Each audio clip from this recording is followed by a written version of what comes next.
ఏపీలో కూటమి పాలనపై వైసీపీ నేత సజ్జల రామకృష్ణారెడ్డి ఫైర్ అయ్యారు.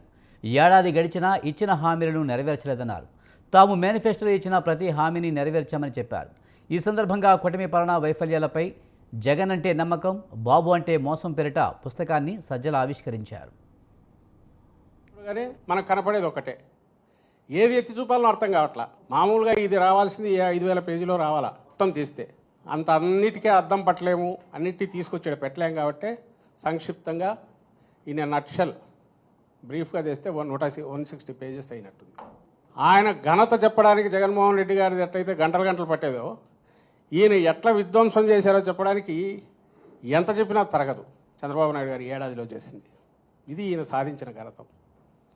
పైగా ఒక్కటే, చంద్రబాబు నాయుడు గారు వెన్నుపోటు, బెల్ట్ షాపు, జన్మభూమి కమిటీ ఎట్లా వీటికైతే పేటెంటు వీటికి తెచ్చుకున్నాడు. డూబియస్ డిస్టింక్షన్ అంటాం. చెత్త పనులకో దుర్మార్గాలకో ఎవరన్నా ఘనమైన పేరు తెచ్చుకుంటే పోల్చేది. ఆయన కుమారుడు ఇప్పుడు రెడ్ బుక్ అనేదానికి, రెడ్ బుక్ అంటే ఎవరంటే లోకేష్ని ఆయన తెచ్చుకున్నాడు.